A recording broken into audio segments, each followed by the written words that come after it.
Hello everybody, this is Zoe from No Safer Place, and today I am here with a video that I have been wanting to do for a while, but I was a little bit hesitant because I didn't know if I wanted to spill all my secrets on camera. But I am here reading something that hasn't been read in a while. It is one of my old diaries. I chose this one because this is the one that I basically filled to the very brim with things. I think that I started this at maybe 12, 13. I don't know. I know I used to put the dates on things like diaries, so hopefully I've got some dates in here. I actually found this about 9 months ago and had a quick flick through, but it brought up a lot of memories. So let's get looking at my diary. Okay, so the first part, it says my fab self. There's things like name, address, telephone number, mobile, email. My email address used to be sexybabygirl4321, so that is what you call them, an embarrassing email. My birthday, my best friends, not friends with any of them anymore. My most embarrassing moment. When I was in PE, it was really muddy. I slipped, got covered in mud, showered in school, and had to wear a unicorn swimming costume for the rest of the day. That was true, and that is still one of my most embarrassing moments. The fact that I fell over in the mud at the beginning of cross country. Not only did it ruin all my clothes, it ruined my underwear, my bra, my knickers. That's why I had to wear a swimming costume underneath my school clothes for the rest of the day, because everything else was ruined. Let me tell you, that was a moment. My best music bands. I like Micah, brackets Grace Kelly. I like all of Christina Aguilera's songs. I do still love Christina Aguilera. My best ringtone. I like The Voice Within by Christina Aguilera. Good choice. My best shops. My favourite shops are New Look, WH Smith, Primark, The Works, Tottenham Hotspur Shop and Poundland. I mean, I don't know how old I was when I filled this out, but Poundland, like, I've clearly loved bargains since I was a child. My favourite film is 101 Dalmatians. Pretty good.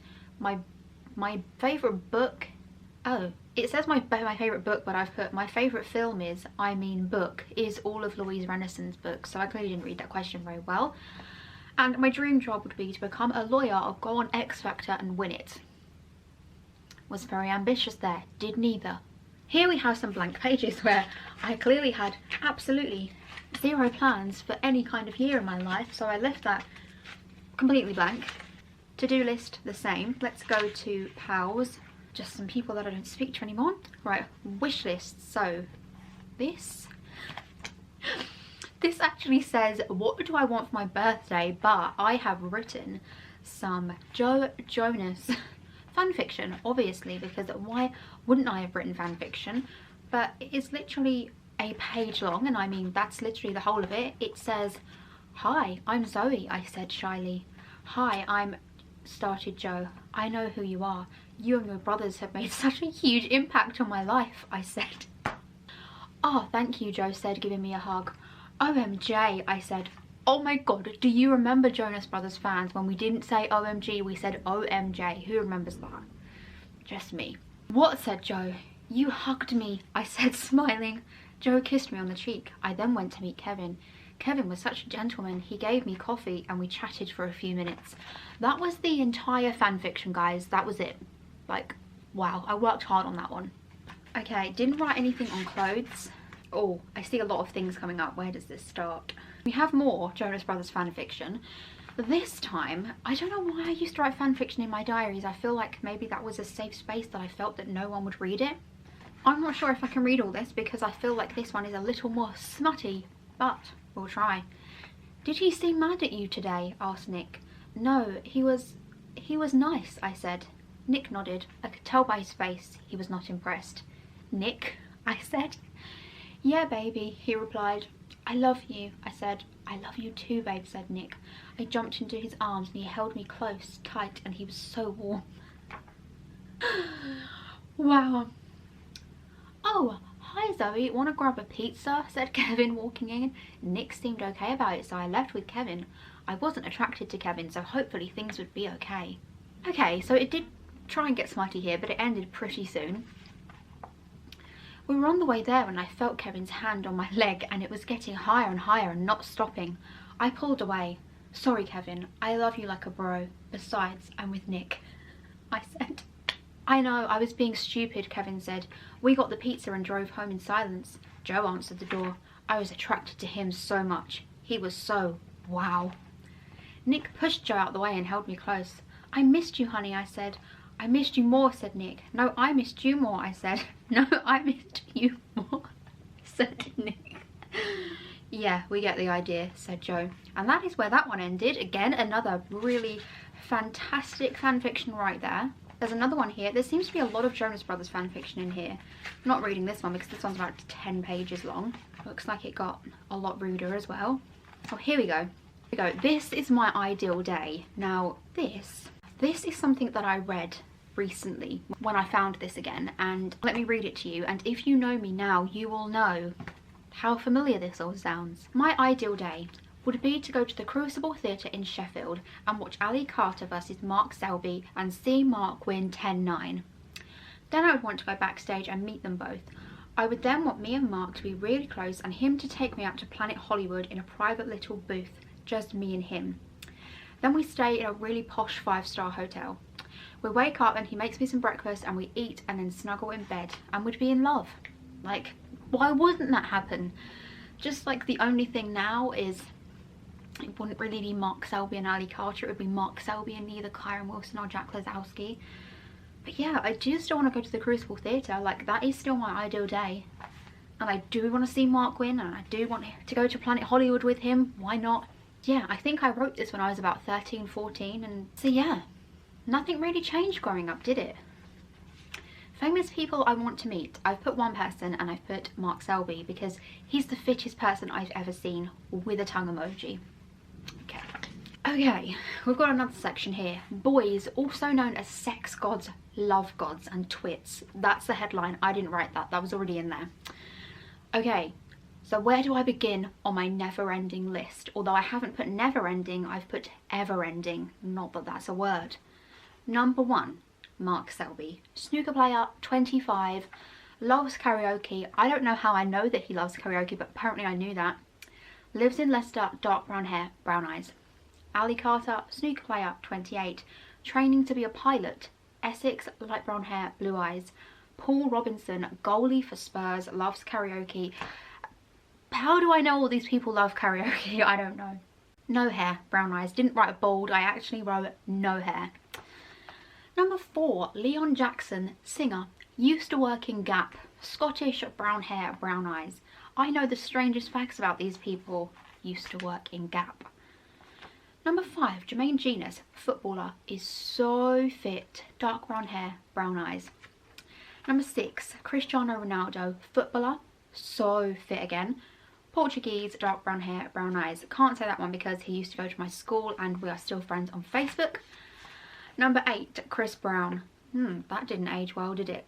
Number 9, 10 and 11 are all people I used to go to school with or knew in real life, so I can't really speak about those ones. But I have also wrote all of McFly, David Archuleta, Chris Allen, Shaheen Jaffagoli in massive writing. They didn't get a fact file like everyone else did. We've got more fan fiction here. This time it is about Demi Lovato. This was when I was realising that I was bisexual. I didn't know it at the time, but reading this back now, like, wow, I was so bisexual. I don't know what year this is. It doesn't say quite yet, but it says Sunday the 11th of March. Well, watching Spurs and Chelsea, we're winning. Bored, bored, bored. Chelsea just scored. Wow, nothing interesting there. Wow, this is the 12th of March. This, I don't know what year this is, but oh, here we go. It's 2007, so I was 13. Today, the most cringiest thing ever happened to me at school. I love Patrick, right? And today, this annoying egg, I literally called him an egg, called Liam, told Pat that I fancied him. Then Liam kept saying it, so Pat said, "Shut up, Liam, at least I don't fancy your mum." I was happy, but so embarrassed. Boring day at school, unless you count that. Let's skip, oh, we've skipped a whole entire year. Like, I wrote 3 entries for 2007 and now it's the 26th of April 2008. Oh my god, my mutty, which is what the people in these books, the Angus Thongs books, used to call their mum and dad, mutty and farty or something like that. My mutty is so very annoying.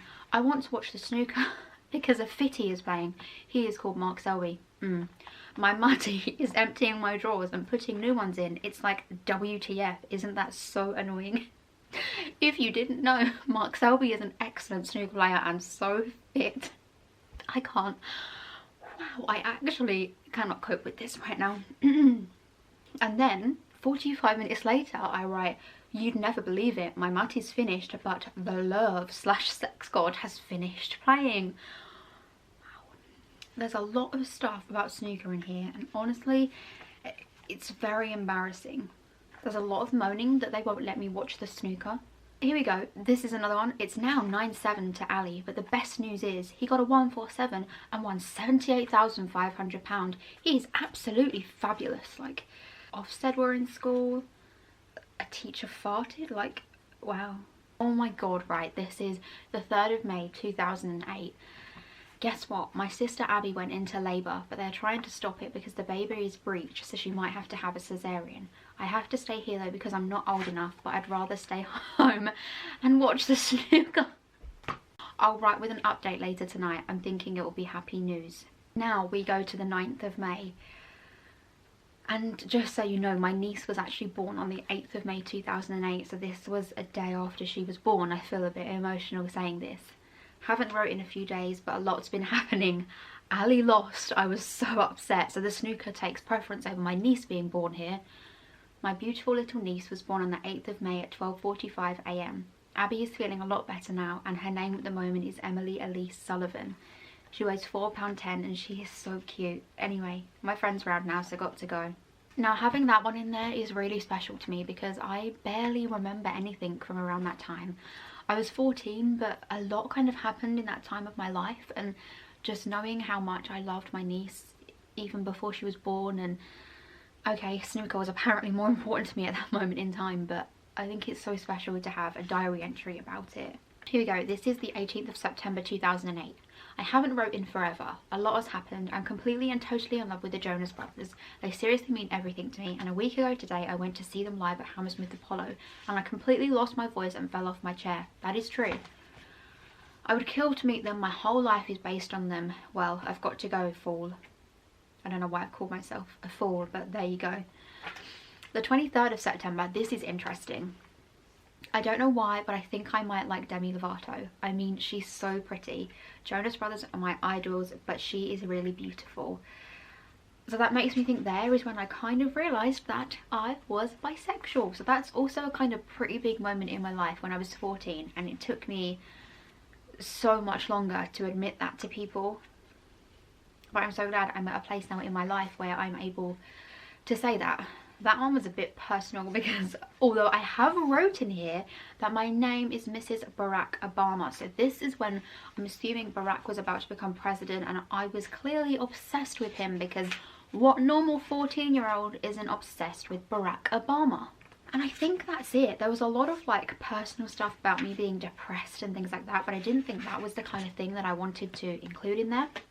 So yeah, that is one of my diaries. I do have many diaries like this over there in that box. I have about 10 of them. So if you want to see more videos where I embarrass myself and tell you all of the embarrassing things that I used to think growing up, then let me know, because I'll be honest, I did quite like the trip down memory lane. It's brought up a lot of memories, and all good ones, thankfully. Have you ever found one of your diaries from when you were young? What was it like? Have you changed a lot? Because clearly I haven't changed that much, because my dream day is still the same.